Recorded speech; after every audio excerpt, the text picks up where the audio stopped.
going on, everybody? I'm doing this because I was told to start doing this.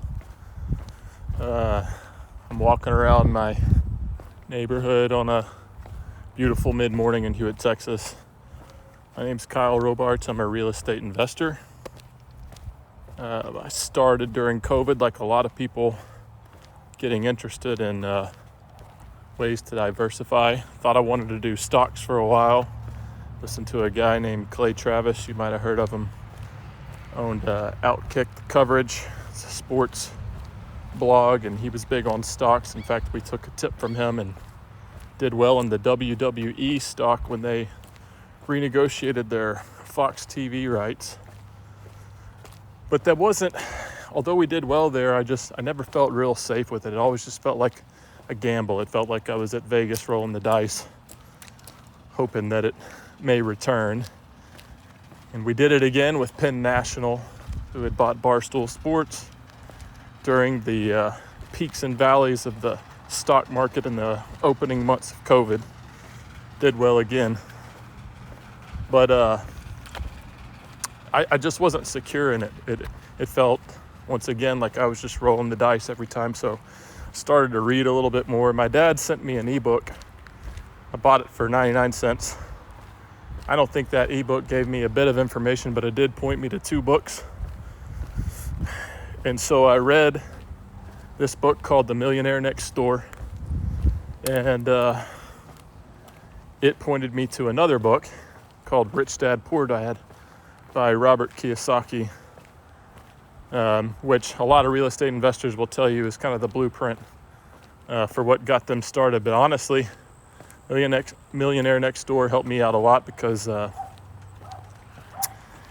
talked about how 90% of millionaires are self-made, not inherited. They're small business owners, and the majority, can't remember the percentage now because it's been a year and a half, but it was more than 50%, made less than $120,000 in household income a year, and they had net worths of over $1 million. So I started to think, combined income with my wife, we were close to that, so what was I missing? I was doing what everybody else was doing, spending my money, investing a little. Thought I did better than most. I put a lot more money in my retirement account than others. I felt like that were my age. But at the same time, you're stacking a bunch of money in there that doesn't grow very fast, and you're waiting for 65. So I said, screw it, I want to live the kind of life at 65 at age 45. If my twin little girls happen to be athletes, if they take after their mother, I want to follow them around in high school. And if they play after that, great. I want to follow them around. And so I just got to thinking, what are people doing different? So then I read Rich Dad, Poor Dad. And it's funny how in life you know things in your brain, but then when it's organized in a piece of paper, in a speech, in a book, you start to look at it a little different. And just the idea of passive income. And along with his book, he had developed a board game called, I don't actually know what it's called. It's something with cash flow quadrant or getting out of the rat race. But essentially, the book is designed to show you that if you build assets and not liabilities, then you're going to get out of the rat race faster. The idea is to create enough passive income through your investment and work that it covers your expenses. And so that intrigued me. And then, to be honest, I don't know how I stumbled on my next step, but I did. Real estate is mentioned a couple of times in that book, Rich Dad, Poor Dad, but it's not a real estate book. It's a business book and it's a mindset book. But I found this community called Bigger Pockets. Anybody who's in real estate investing probably knows who those guys are. And I appreciate them for the amount of free content they put out for people getting started. So anyway, this is probably April, May, June of 2020. And by August, my wife and I, Danielle, decided to start another LLC and start getting into rental properties. Through Bigger Pockets, we learned a strategy called BRRRR, coined by Brandon Turner. Brandon Turner is, I don't know if he's the co-founder, but he's definitely pretty involved with the company now. But a different guy wrote a book on the BRRRR method. His name is David Green. The idea is that you buy a distressed property for a below market value, then you force appreciation through rehab. And there are different ways to do that. You put a tenant in that property and rent it, and after a seasoning period, you refinance on the new value, which allows you to pull the capital of the purchase price and the rehab price back if you've bought well enough. And then you take that money and you do it all over again. Two things there that are the beauty of it. Most banks will only refinance at 75% or 70% loan to value, which essentially means you're buying either 25 or 30% equity into that property that you just renovated. You have a tenant that's paying the mortgage and then some. Hopefully you're cash flowing a little bit. And then you take all your capital back and you start and do it again. So it's basically reinvesting the same dollars over and over and over again until you have a portfolio that's cash flowing beyond what your W-2 income would earn.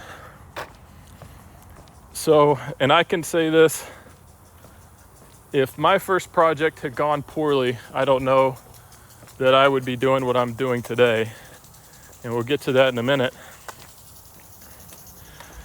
But we somehow hit a home run on the first one. Everything worked out perfect. I have since had projects that were strikeouts looking with the bases loaded in the bottom of the ninth. But that first one, we bought well in a little town called Belmead, Texas.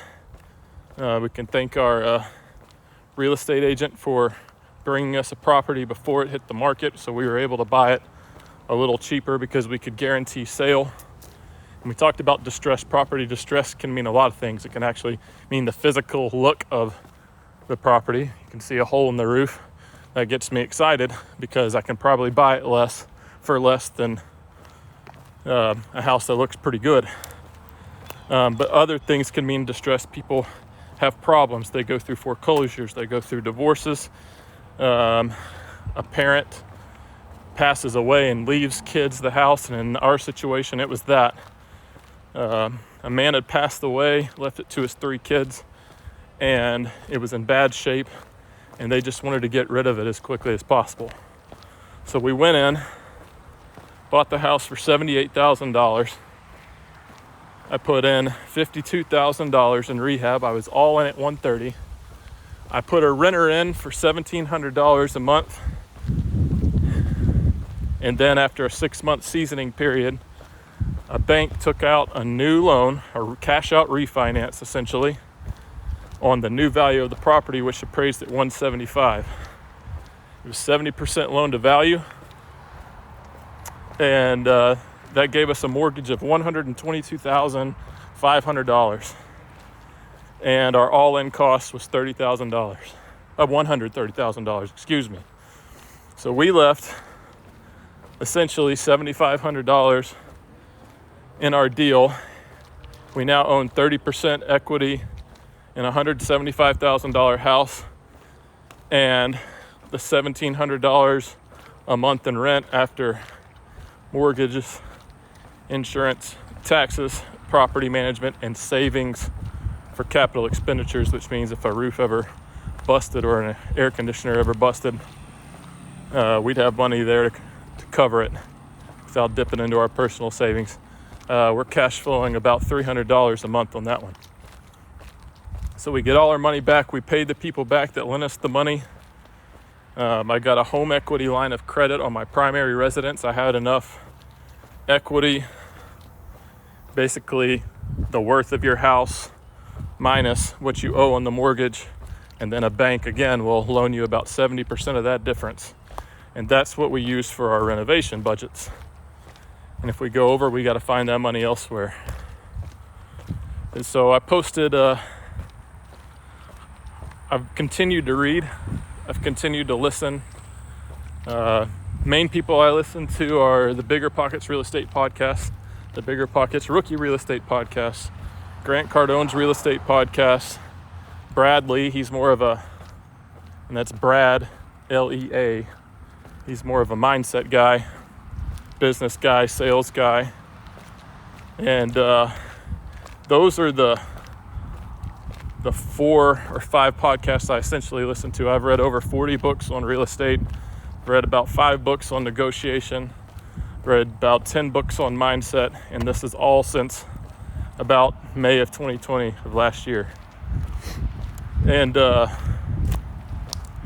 another thing that happened is I worked in college athletics for 16 years. Here in Waco was my last stop at Baylor. And my plan was to do that BRRRR strategy 2 times a year for about 5 to 7 years and build a property portfolio of 10 to 15 rentals and then quit and then start doing it full time.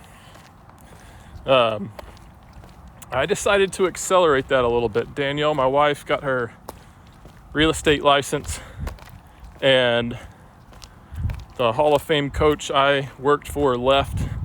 The new coach is great if anybody knows me, so don't think I'm going there. She's awesome. She's going to do great. But anyway, I was at a kind of in a transition period. I went for a couple of promotions that I didn't get. And I had to deal with that. I had to figure out if I was content staying stagnant, content staying in the same place, or if I was going to move forward.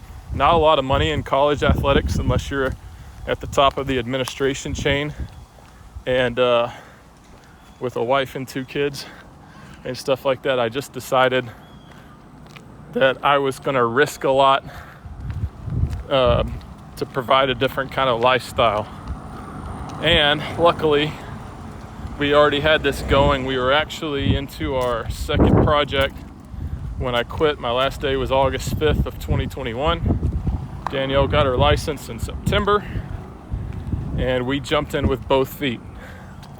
If you're watching this and you're inspired by this, please don't quit your W-2 job on a whim. If I had quit on August 5th and sat on my butt and played PlayStation and played with my kids and did nothing, my family and I could have survived for 9 months without doing a lick of work. So that gave me the confidence to quit my job. Scary as hell, I'm not gonna lie, still is. Of course, I'm only 3 months into this venture full time, but since I went full time, I quit thinking small, and I mean, I've gone balls to the wall. I have 3 projects going on at once. One is in a state of a holding period due to some city permits and some mistakes I made, and I plan to make another video about that when it's all said and done so everybody can learn from the mistakes I made. I still think we have a real good shot at making profit, but it's basically a house that's been sitting there ready to sell for about 6 weeks, and we haven't been able to do anything with it because of city permitting issues, most of which we had no control over, some of which we did, and I made some mistakes, and it was a learning process. But I partnered with 2 other people. We got 3 student housing rentals. We were able to buy $900,000 worth of property at a 30% discount. And basically Warren Buffett and all those guys say if you can get your money at 66 cents on the dollar, you're going to do extremely well. This one fell in my lap, and I'll talk about it just briefly because someone direct messaged me on Facebook. And if you get into this kind of stuff and you start participating in online communities of real estate, you're going to get spammed a lot. You're going to get sold a lot. And so the first time I saw it, I just thought it was kind of somebody fishing, but then they actually put the address of what they were trying to sell me in the message. And then I went on the McLennan County Appraisal District, and the last names matched up. So I was like, okay, this is an actual person with an actual property who has ownership of the property that wants to sell it. We talked back and forth, and found out that she had 2 more. It was a duplex on Bagby here near Baylor, and then she had 2 more student housing houses, 4-bedroom, 4 baths, rented 4 kids apiece over on South 4th Street. And the lesson there was, I will cover that some other time because of how I got the price where it was, but I have started participating in the online communities of real estate locally and nationally some, but it doesn't do me as good yet as that I figured out. But I started attending local meetups for real estate investors. I'm a part of 3 of those now. And then I simply interact on Facebook a couple times a week with these Facebook groups that all these people have started. And the reason that lady reached out to me is because she said I was one of the few people who every time somebody had a property, I would comment and ask for details. And that can be another lesson is I almost run the numbers on every single deal I see. I've gotten a little better over the last year and a half to the point where I can see one sometimes on the face value and know I'm not going to do it. But most of the time, I'll at least plug it into my calculators. I have some online calculators created by BRRRR that can tell me if it's a good deal or not, and make offers. I would say that Danielle and I have made close to 40 offers on properties since we started, and we've gotten a total of, I guess now, 1, 2, 3, 7. So 7 for 40 is actually not too bad, but generally the success rate on offers is 1 in 20, so maybe I'm offering too high. So I've kind of rambled on, but I thought I would just kind of start this process because eventually I want to get to the place where I'm helping other people do what I do, because there's no reason, even if you want to keep your W-2 job, that people shouldn't own appreciating assets that cash flow and provide financial freedom. And it doesn't have to be the goal that I have, which is to basically replace my former income, get enough passive income to cover my old salary or whatever. It can be, I want to buy a new truck and the truck payment's going to be $600. Well, instead of going and taking out a 7-year loan on a truck and paying for something that's going to be worth about a 1/7 or an 1/8 of what you bought it for 7 years ago, you do the things you need to do in a couple of years to get cash flow that would cover that truck payment. So if you had a $600 truck payment, you probably need to get 2 or 3 rental properties using loans and debt and other people's money. And we can talk about that, and there's a lot of education out there on that. You don't have to use me, certainly, but there's no reason you can't cover that type of thing if you just get appreciating assets. An appreciating asset is anything that puts money in your pocket. A lot of people will say your primary residence puts money in your pocket. No, it doesn't. The only thing a primary residence does is it appreciates in value if you live in a good area, but you are still paying the mortgage. And let's say you're lucky enough to have a 100% paid off house. It's still not an asset because you're still paying taxes and insurance on it. An appreciating asset for me are my rental properties, because my mortgage, my taxes, and my insurance are covered by a tenant living in the house who are probably paying more than those 3 things when you add them up and putting money in my pocket at the end. So one more thing. I thought I was going to wrap up, but I just thought of another reason why I signed on today. I needed to get in a different mindset when I quit my job, and I wasn't really sure how I was going to do that.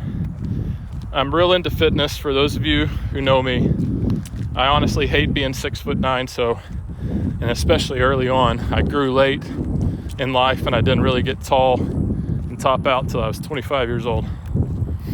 So I kind of wanted to stand out for a different reason. Now I'm 6'9". I've learned over the years it's impossible not to stand out for being 6'9". But when I first was 6'9", I weighed 195 pounds. I was a beanpole.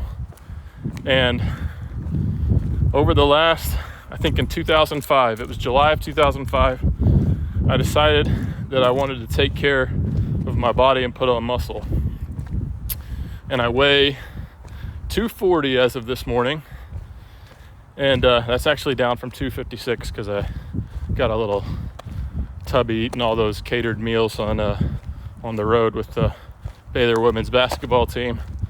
And but I've always stayed in the gym, so I've added around 40 pounds of muscle. I'll admit some of it's probably fat and whiskey, but for the most part, I've added muscle over the last 16 years.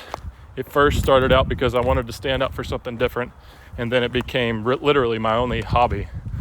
And so as I was trying to get in a different mindset, I needed to take myself to the next level, because now I have people depending on me, don't have a steady flow of income anymore.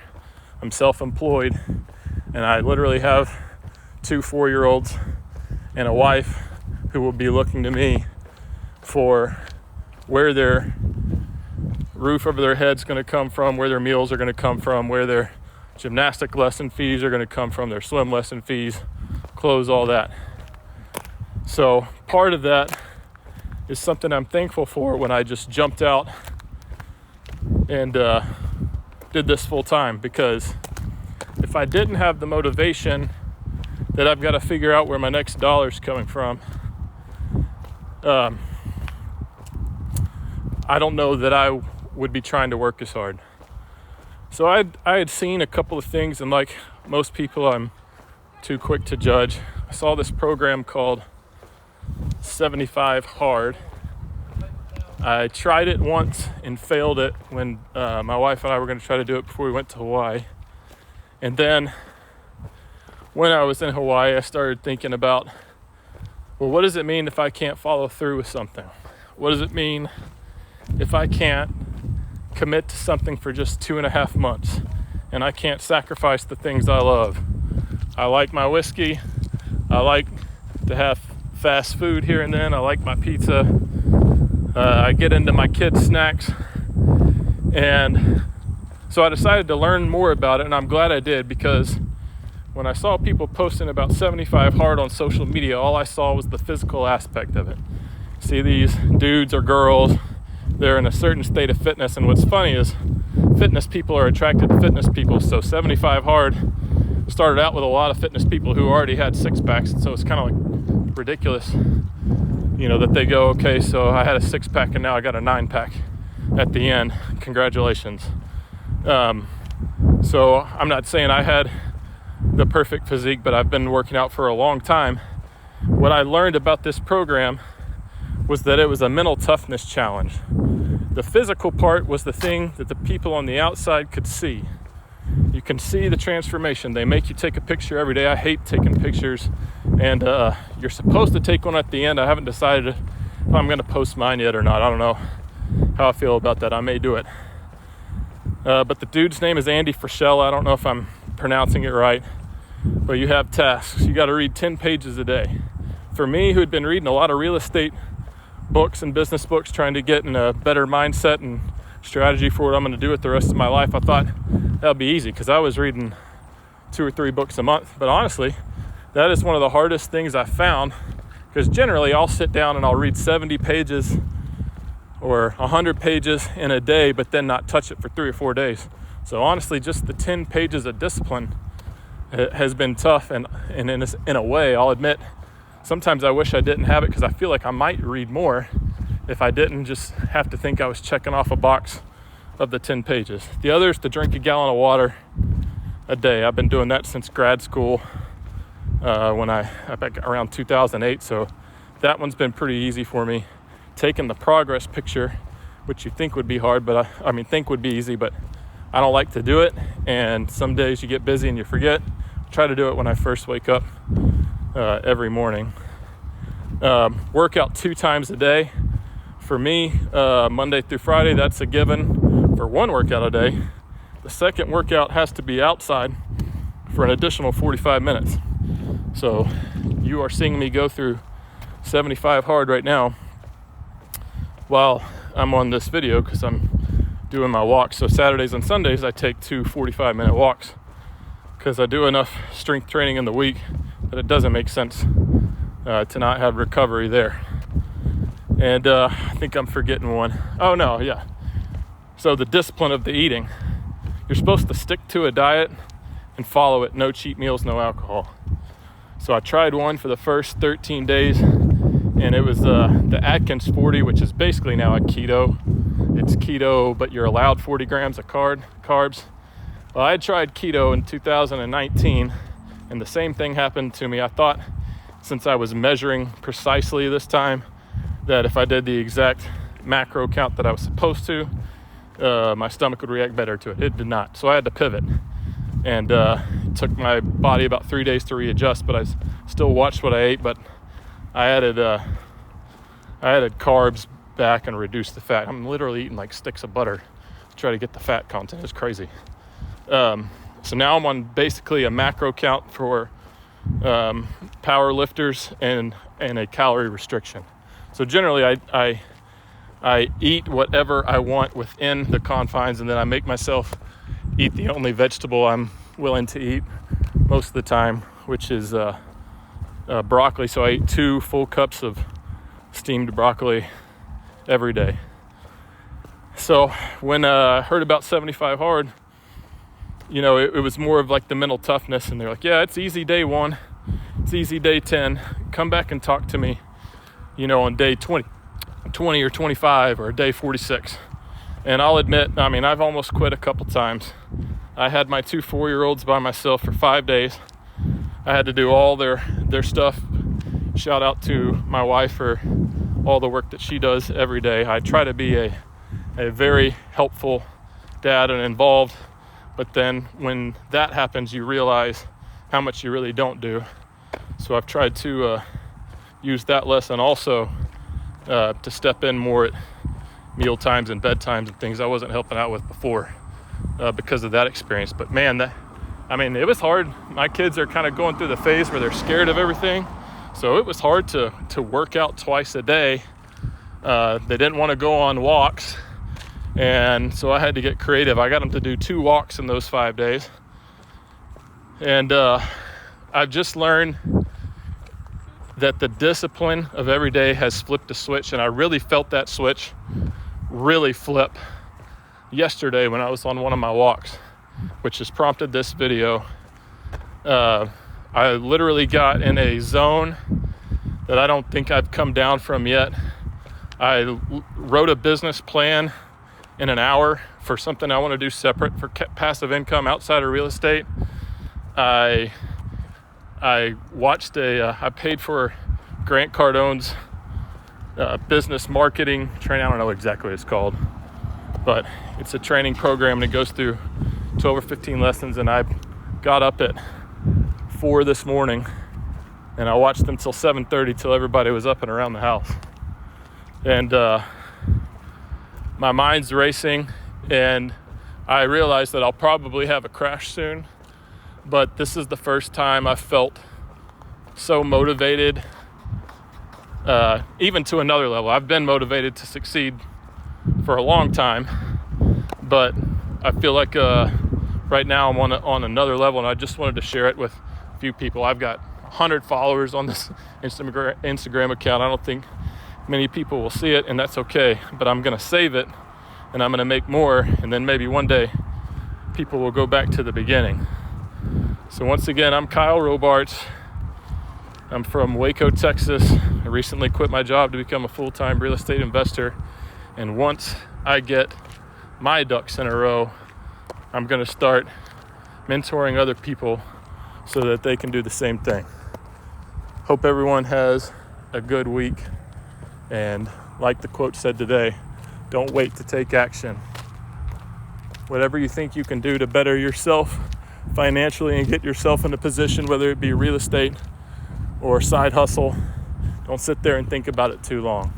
All the experts would tell you they don't have full plan before they go into everything. And a quote that's been on a bigger podcast recently from Mike Tyson is, everybody's got a great plan till they get punched in the mouth. So it doesn't matter. Get in there. You're going to get punched in the mouth. You're going to land some punches of your own, and you're going to get better over time. Have a great day.